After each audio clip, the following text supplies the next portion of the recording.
Spoiler warning, Star Wars fans, because we have got to talk about and fully explain that big spoiler from The Mandalorian Season 2, Episode 3. What's up, everybody? It's Josh. Welcome back to the channel. Smash that like button. Let's get right into this. And yes, I'm talking, of course, about Bo-Katan. Holy mother of pearl. Her introduction was incredible, and this is a big character from Star Wars lore. It is crazy that she is now in live action, and even though we expected her to be introduced, the way in which she was fan-freaking-tastic, and it has opened up a wide array of possibilities for the future of The Mandalorian and for the future of the Star Wars shows on Disney Plus in the Filoni Verse. And of course, the main reason that Bo-Katan is such an important character is that she is the last person we see with the Darksaber before we see it in the hands of Moff Gideon at the end of Season 1. She is given the Darksaber by Sabine Wren and accepts her role in uniting the different tribes of Mandalore to have a united Mandalore against the Empire. Now, this character was played by Katee Sackhoff, and a lot of the reason that a lot of fans thought this was going to be the case is because Katee Sackhoff actually voices the character in Star Wars Rebels and Clone Wars. But, and this is important for all the Star Wars fans that love the animated stuff and are very curious about the live-action adaptation, I thought the adaptation of this character into live action was absolutely brilliant. Not only does she look incredible in the armor, which is really important, and when she's like moving around and fighting, the physicality is totally believable and very enjoying to watch, but she's also brilliant with the helmet off. When she takes the helmet off, she looked completely like Bo-Katan to me. Some people thought the wig looked a little bit awkward. I thought it looked simply perfect. To me, this was 100% a brilliant adaptation of this animated character to live action.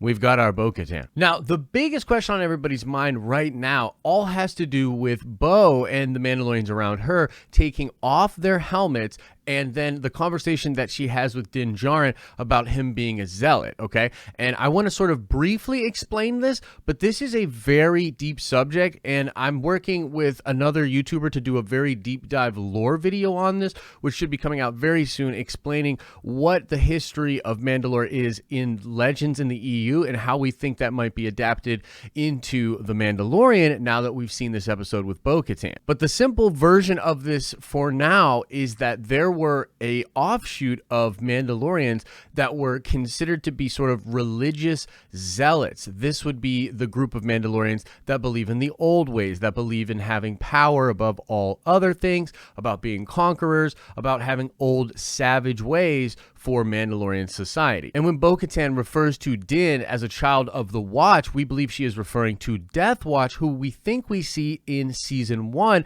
as the rescuers of a young Din Djarin. What this would imply is that the whole idea of foundlings and the whole idea of the Mandalore and walking the way of the Mandalore with only one of them above surface at a time, that all of that was created by Death Watch. And it's possible that Death Watch did this to have their numbers be unknown and so that they wouldn't be hunted by, let's face it, either the Empire, the New Republic, or even the other Mandalorians like Bo-Katan. Like, as soon as Din Djarin saw all of these Mandalorians take their helmets off, his reaction was, "Where did you get that armor?" Which is a similar reaction that he had to Cobb Vanth in Episode 1. This shows us that Din and his sort of belief system that he grew up in with the Night Watch Mandalorians is so strict that he just can't even accept that another Mandalorian would view something differently and would have their helmet off. Now, an interesting point is that I believe Bo-Katan is fully aware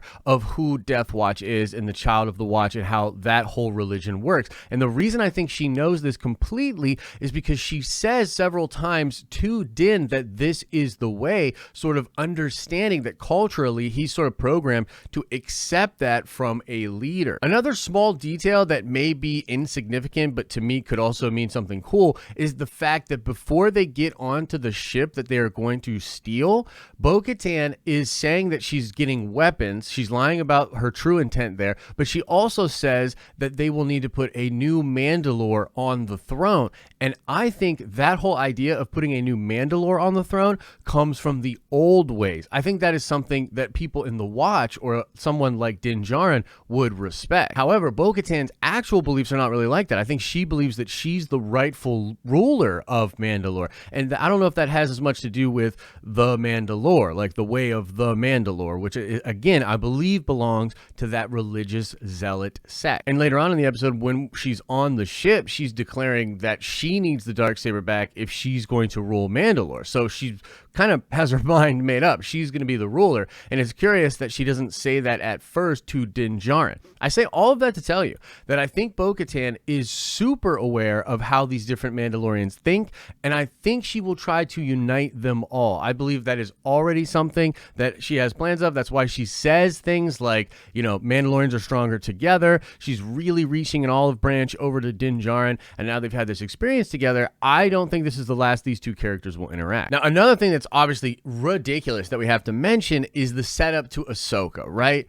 The whole idea here is that Din Djarin is trying to find Jedi, right? So he runs into Bo-Katan. She's had a lot of experiences with Ahsoka. I mean, we just saw her have some earlier this year with season 7 of the Clone Wars. Fantastic stuff.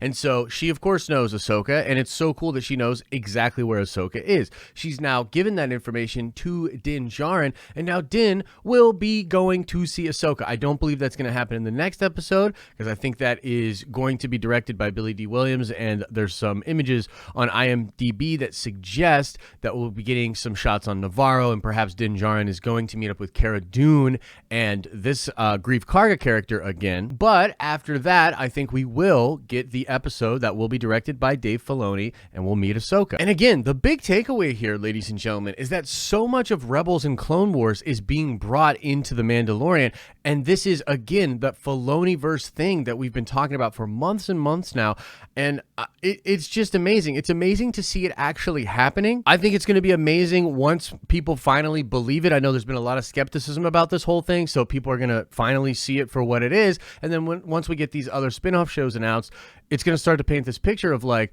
oh crap, I'm fully engaged and interested in this crazy story of what's going on in the Star Wars universe at a time period that, you know, is sort of separate and far away from the legacy characters of the sequel trilogy. That is so interesting, and I think it's a fantastic thing for Star Wars, and they are just killing it, and we've just started on this new journey. Oh, and the last just awesome thing that has to do with Bo-Katan being in the episode is this rivalry with Moff Gideon. I mean, we get our first sighting of Moff Gideon, very cool stuff. You know, having an interaction with the captain of that cruiser, so freaking crazy. Bo-Katan saying, does he have it? Does he have the Darksaber? We're getting this idea of the coming conflict, and also Bo-Katan explains that they're going to take this ship for the coming conflict, meaning the conflict between the forces of Mandalore and Moff Gideon to take Mandalore back might end up being the big finale of this entire show, and it could be massive in scale with multiple cruisers, space battles on the planet, absolute insanity, a planet-wide siege to take back Mandalore. And it's seeming more and more to me like that could be where Moff Gideon is stationed. We also get this little tease of the fact that all of the Beskar from Mandalore is what has made Moff Gideon as wealthy as he is, and he did in the Great Purge Mandalore likely of almost all of its Beskar. So again, fantastic stuff, just showing the scope of the show. It's widening up, it's getting to that Game of Thrones level. We're gonna head to some really crazy stuff, and yeah, the possibilities are wide open. This was such a turning point for the show. I think fans are still just kind of reeling from it. It's shocking, it's incredible. We're gonna have so much cool stuff to talk about, theorize about, and just nerd out about in the coming weeks as we head towards the end of the show, and then for the future in the next couple of years on the Filoni Verse. Like, this is incredible stuff. I'm very excited, as you can tell. I of course want to know what you think about the episode, about Bo-Katan, her portrayal, and what you think it's going to do to the show and to the lore of Star Wars as we move forward. Let us know in the comment section below. And now let's shout out Hunter Terrell. Yes, indeed, it is Catherine Hahn Katan, who is apparently playing Agatha Harkness in WandaVision. And now let's ask another nerd card question before we get out of here. I want to know, what is the name of the character that Sasha Banks ended up playing? And no, it was not Sabine. If you like this video, make sure you drop a like on it. And if you're not subscribed to this channel, what are you thinking? You've got to stay subscribed so you don't miss any videos. If you enjoy the content over here, then you will absolutely love the live streams we do straight from Nerd Vengers Tower, Monday through Friday, starting at 10 a.m. Eastern Standard Time. As I always say, I hope you're having an awesome and a nerdy day, and I'll see you in the next video.